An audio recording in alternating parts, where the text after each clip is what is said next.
Hi, you 12s. Welcome back. We're going to look today at enzymes and factors that affect enzymes.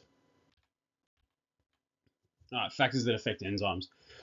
Obviously, there's a couple of major ones we're going to look at. There's a few more, but there's major ones we're going to focus on. So that's obviously temperature, pH, enzyme concentration, and then substrate concentration. So, for example, when it gets outside of its tolerance range, the enzyme, it can denature, which is an irreversible change to it where it deforms and its shape becomes different, therefore affecting the active site, and the function is then stopped. Tolerance ranges. What is the tolerance range? It's essentially this range shown here, okay, and that's the optimal range of where an enzyme will work well. Obviously, the proper optimal range is somewhere around here, okay, the top of that bell-shaped curve. Whereas it can still work in these areas fairly effectively. Once the physiological stress increases, then the enzyme starts to really decrease its effectiveness and almost get down to zero. And once it gets out of the range of intolerance, at that point, it's not working anymore. Okay. So, for example, an enzyme might have an optimal temperature of 58 to 60 degrees. So somewhere around here would be 58 to 60. But it could have a tolerance range anywhere from 30 to 70 degrees Celsius. So temperature. An enzyme works best at its optimal temperature, which is shown on X here at the graph. As temperature increases towards the optimal, the kinetic energy increases, as you can see from Y, and more enzyme substrate complexes form.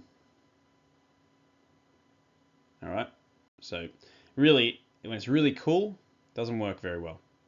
It's all denatured. When it's really hot, it doesn't work very well. All denatured. As the temperature increases, it starts to increase its effectiveness, gets to its optimal, and then it'll drop off really quick when it gets too hot. Okay? It's an exam question you can answer in your own time. All right, we have pH here. So obviously you should be well aware of the pH scale at this point. So low pH values are obviously towards the acidic end. All right, that's less than 7. So 7 is our neutral. Anything below that is becoming acidic, and then obviously 0, 1, 2, 3, very acidic. Okay. The other way, if we go up above 7 from neutral, it ends up becoming alkaline, and more alkaline until the alkalinity is extremely high. Okay. So this is really just a full bell-shaped curve. All right. So you can see that perfect shape there. It's very different to the temperature graph. Fully denatured, obviously when it gets out of its tolerance range, so into the intolerance range on either end. So say that's 4 pH, it can tolerate either end of neutral. So that means it could go from 7 to 3, all right, and from 7 to 11, for example. All right, the third one is substrate concentration. So something to note is that obviously the substrate is what goes into the active site of the enzyme and then becomes the product. So when there's enough substrate molecules that continuously occupy all the active sites, so as you can see here, higher substrate concentration, higher reaction rate. All right.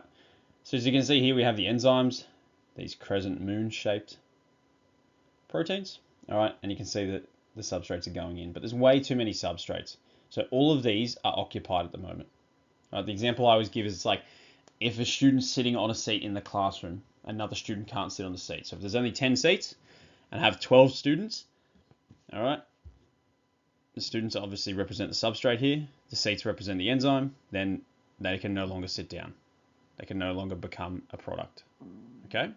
So the students can't sit down, so there's 2 people standing up. So they're just not being affected by the enzymes. So substrate concentration can actually really decrease the reaction rate if it is too high.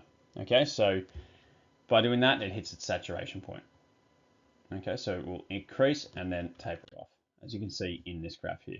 So it increases and then really tapers off to that plateau where the saturation point is. Okay. And then lastly, we have enzyme concentration. So similar graph to the substrate concentration, it's going to look like that. Increase and then taper off again. So higher the enzyme concentration equals higher rate of reaction, generally. But what happens if the substrates essentially run out? This is due to the large number of active sites available for substrate to bind to. So in this case, it's the opposite case. All right, we have heaps and heaps of enzymes and not enough substrate. Again, that's what your graph looks like. There's no saturation point in this case. It's a little bit different. Okay. This is another exam question that you can answer. But at this point, that's all we're going to look at today. So thanks very much for watching. Have a nice day.